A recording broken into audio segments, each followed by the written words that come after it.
ইসলামপুরে দুঃসাহসিক চুরি, ফাঁকা বাড়ি থেকে নগদ টাকা এবং সোনার গয়না উধাও। ইসলামপুরে শহরের 12 নম্বর ওয়ার্ডে থানা কলোনি এলাকায় শনিবার ভোরবেলা ঘটে গেল এক দুঃসাহসিক চুরির ঘটনা। ঘটনায় চাঞ্চল্য ছড়িয়েছে গোটা এলাকা জুড়ে। জানা গেছে চুরি হওয়া বাড়ির মালিক কৃষ্ণ কমল ঘোষ ছিলেন মেয়ের বাড়িতে। সেই সুযোগেই ফাঁকা বাড়িতে চোরের দল হানা দেয়। স্থানীয় সূত্রে জানা গেছে ঘটনার সময় চারিদিক নিস্তব্ধ, আশেপাশের সবাই তখন গভীর ঘুমে। ঠিক সেই সময় সিসিটিভি ক্যামেরায় ধরা পড়ে এক রহস্যময় ছায়ামূর্তি দেওয়াল টপকে দ্রুত পালিয়ে যাচ্ছে। পরিবারের আত্মীয়রা খবর পেয়ে প্রথমে ঘটনাস্থলে পৌঁছয়, পরে গৃহকর্তা শহরে ফিরে এসে দেখেন ঘরের সমস্ত জিনিসপত্র তছনছ অবস্থায় পড়ে রয়েছে। পরিবারের দাবি, ঘর থেকে অন্তত 15,000 টাকা নগদ এবং প্রায় 1 ভরি সোনার গয়না চুরি হয়েছে। এই ঘটনায় আতঙ্ক ছড়িয়েছে এলাকাবাসীর মধ্যে। পরিবারের পক্ষ থেকে জানানো হয়েছে যে তারা থানায় লিখিত অভিযোগ দায়ের করবেন। পুলিশ সূত্রে জানা গেছে সিসিটিভি ফুটেজ খতিয়ে দেখে তদন্ত শুরু করা হবে। চোরের হদিশে তৎপর প্রশাসন।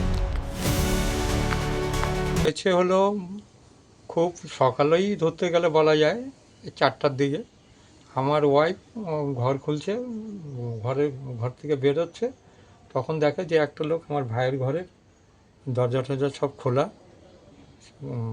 মানে দৌড়ায় পালাচ্ছে। আচ্ছা, তারপর তখন আমার বউ বলল চোর চোর চোর, আমার ছেলেদেরকে ডাক দিল, বলে উঠ তোরা উঠ, চোর আসছে বাড়িতে। তখন আমরা সব বাড়াই, ততক্ষণে ও চলে যায়। আচ্ছা, তো এটা কটার সময় ঘটনা? এটা মানে যেটা আমরা সিসি ক্যামেরা থেকে জানতে পারি 4টা 23 মিনিট এই 35 সেকেন্ড এরকম একটা কিছু। আচ্ছা, 4টা 23 এখানে সিসিটিভি রয়েছে? এখানে সিসিটিভি ওই মোড়টার মধ্যে আছে। মানে পাশের বাড়ি থেকে দেখেছেন? হ্যাঁ, পাশের বাড়ি তো ওদের বাড়িতে সিসিটিভি আছে, ওদের ইসের থেকে আমরা দেখেছি। আচ্ছা, তো ভাইয়ের নাম কি? আমার ভাইয়ের নাম কৃষ্ণকমল ঘোষ। তো কি কি চুরি হয়েছে? দেখেন এখন ওর ঘরের চুরি, ও তো আসার পর থেকে সুস্থির নাই। তবে যেটুকু আমি জানলাম যে 15,000 টাকা ছিল আর কিছু সোনাদানা ছিল। আচ্ছা, এইটাই ওর চুরি গেছে। এমনি জিনিসপত্র সব মানে ভাঙা চূড়া করে, মানে ওই যেটুকু পেয়েছে ওটুকু নিয়ে গেছে। ভাই এমনি কি করেন? ভাইয়ের এখানে একটা ফুলের দোকান আছে, ব্যবসা হ্যাঁ ব্যবসা করেন? হ্যাঁ হ্যাঁ।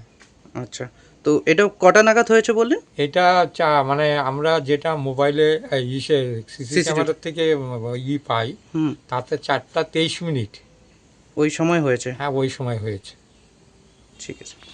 যখন 4:30টার সময় আমাকে ফোন করা ছিল না তো ছিলাম না, আমাদের হচ্ছে হ্যাঁ, মেয়ের বাড়ি গেছিলাম রাতে, মানে বিকালের দিকে। আচ্ছা, তখন ওখানেই ছিলাম রাতটা। তো রাত্রে পরে ওখানে? জানতে পারি আমার যা হচ্ছে দেখছে যে কেউ একজন যাচ্ছে, কিন্তু এটা রাত ভরেই কাজ হচ্ছে।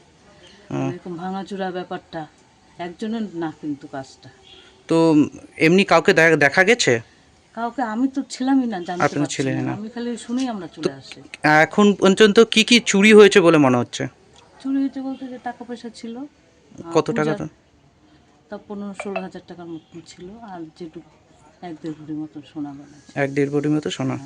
আচ্ছা, তো আপনারা এটা কখন জানতে পারেন? ভোরবেলা? ভোরবেলা মানে ছিলাম তো, সঙ্গে সঙ্গে আবার 5টার ট্রেনে আমরা চলে আসছি। ও, আপনার মেয়ে বাড়ি কোথায়? এই অধিকারীতে। মানে আপনি ইসলামপুরের বাইরেই ছিলেন? হ্যাঁ হ্যাঁ, হুম, ঠিক আছে। আমরা 3 জনে মিলেই গেছিলাম। বাড়ি ফাঁকা অবস্থায় এই অবস্থা? ফাঁকা অবস্থায় এটা করছে। বিশেষ প্রতিবেদন, উত্তর বাংলার সংবাদ।